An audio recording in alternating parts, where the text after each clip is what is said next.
श्री गणेशाय नमः। वक्रतुण्डमहाकाय सूर्यकोटिसमप्रभा निर्विघ्नं कुरु मे देव सर्वकार्येषु सर्वदा। प्रणम्य शिरसा देवं गौरीपुत्रं विनायकं भक्तवासं स्मरे नित्यं आयुकामार्थसिद्धये।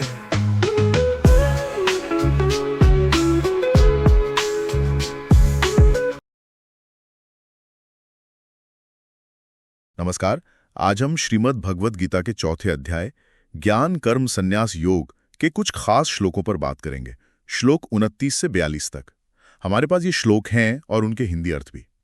आज का मकसद है ये समझना कि यहाँ यज्ञ के कितने अलग अलग मतलब या रूप बताए गए हैं और सबसे बढ़कर ज्ञान को इतना ऊंचा दर्जा क्यों दिया गया है। तो शुरुआत होती है जैसे श्लोक 29 में अलग अलग साधना पद्धतियों से। कैसे कुछ लोग प्राण को अपान में और अपान को प्राण में आहुति देते हैं, मतलब एक तरह का अंदरूनी यज्ञ। कुछ लोग प्राणायाम से सांस रोककर साधना करते हैं। और श्लोक 30 में इसी तरह की बात है। कुछ अपने खाने पीने पर कंट्रोल करके संयमित आहार से मानो प्राणों की ही आहुति दे रहे हों। और मजे की बात यह है कि इन सबको यज्ञ करने वाला कहा गया है और यह माना जाता है कि इन यज्ञों से उनके पाप नष्ट होते हैं। बिल्कुल। और ये श्लोक ना हमारे यज्ञ की जो आम समझ है उसे एकदम से विस्तार देते हैं। यहाँ सिर्फ वो अग्नि में आहुति देने की बात नहीं है। अपनी सांसों पर काबू पाना, अपने भोजन पर संयम रखना, ये सब भी एक तरह से देखें तो आत्मयज्ञ हैं, जहाँ व्यक्ति अपनी ही ऊर्जा, अपनी आदतों की आहुति दे रहा है।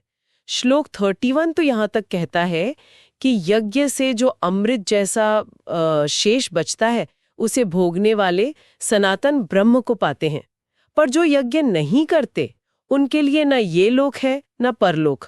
और श्लोक 32 में जैसे इशारा है, ऐसे कई यज्ञ वेदों में हैं और ये सब कर्म से होते हैं।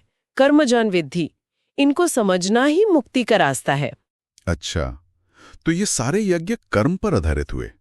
लेकिन फिर श्लोक 33 वो एक बहुत ही जबरदस्त बात कहता है ना, कि ज्ञान यज्ञ यानी ज्ञान पाने की कोशिश वो किसी भी चीज, किसी भी द्रव्य से किए जाने वाले यज्ञ से बेहतर है, श्रेष्ठ है। हाँ, ये बहुत बड़ी बात है। सर्वम कर्म अखिलम पार्थ ज्ञाने परिसमाप्यते। मतलब हे पार्थ, सारे कर्म चाहे वो कितने भी अच्छे क्यों न हो, आखिर में ज्ञान में ही पूरे होते हैं। तो इस नजरिए से देखें तो कर्म एक साधन है और उसकी मंजिल, उसकी सार्थकता वो ज्ञान प्राप्ति में है। ज्ञान ही कर्म को सही दिशा देता है, सही मतलब देता है। तो फिर सवाल उठता है कि ये श्रेष्ठ ज्ञान मिलेगा कहां से, कैसे मिलेगा। श्लोक 34 रास्ता दिखाता है। तत्वदर्शी ज्ञानियों के पास जाना होगा। हाँ, पर तरीका भी बताया है साथ में। हाँ, विनम्रता से, प्रणिपातेन, और जिज्ञासा से, परिप्रश्नेन, सही सवाल पूछने की ललक। और सेवा भी, सेवाया। जी हाँ, सेवा। और ये तत्वदर्शी ज्ञानी, ये वो हैं जिन्होंने सत्य को सिर्फ पढ़ा सुना नहीं बल्कि अनुभव किया है। और उनसे सीखने के लिए ये 3 शर्तें, विनम्रता, जिज्ञासा, सेवा, शायद इसीलिए हैं ताकि सीखने वाले का मैं, उसका अहंकार, वो आड़े ना आए, वो पूरी तरह से रिसेप्टिव बन सके। तभी वो ज्ञानी पुरुष उपदेश देंगे। और इस ज्ञान का असर भी कमाल का बताया गया है। श्लोक 35 कहता है कि इसे जान लेने के बाद मोह नहीं रहता। व्यक्ति सब प्राणियों को पहले अपने अंदर देखता है और फिर परमात्मा में, मतलब हर तरफ एकता, वननेस। बिल्कुल। और श्लोक 36 तो एक तरह से दिलासा देता है कि चाहे कोई कितना भी बड़ा पापी क्यों ना हो, ज्ञान की नाव उसे पाप के सागर से पार करा सकती है। हाँ, ये बहुत बड़ी आशा है। फिर श्लोक 37 की मिसाल देखिए। जैसे आग लकड़ी को जलाकर राख कर देती है, वैसे ही ज्ञान की आग सारे कर्मों को, उनके बंधनों को भस्म कर देती है। इसीलिए श्लोक 38 में साफ साफ कहा गया, न ही ज्ञाने न सदृशम पवित्रमेह विद्यते। इस दुनिया में ज्ञान के समान पवित्र करने वाला और कुछ है ही नहीं।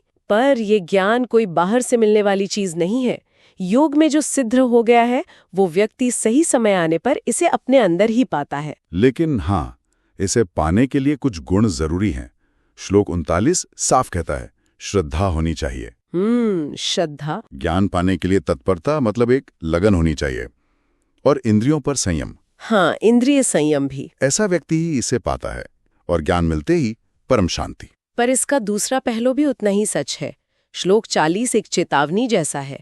जो अज्ञानी है, जिसमें श्रद्धा नहीं और जो हमेशा शक करता रहता है, संशय आत्मा, हाँ, संशय वाला, उसका तो नाश हो जाता है, ऐसा कहा। उसके लिए कहीं सुख नहीं है, न यहाँ न कहीं और। जबकि श्लोक 41 कहता है कि जिसने योग से कर्मफल ईश्वर को सौंप दिए और ज्ञान से अपने सारे डाउट, सारे संशय मिटा दिए, ऐसे आत्मस्थित व्यक्ति को कर्म बांधते ही नहीं। तो इन सभी श्लोकों को अगर हम एक साथ देखें तो निचोड़ क्या निकलता है? आखिरी संदेश क्या है?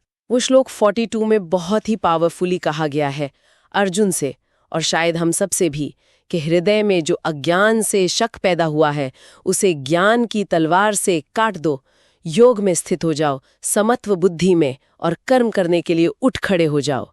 छित्वैनम संशयम योग मास्तिष्ठोत्तिष्ठ भारत। वाह, तो सार यही है, ज्ञान की शक्ति सबसे ऊपर है।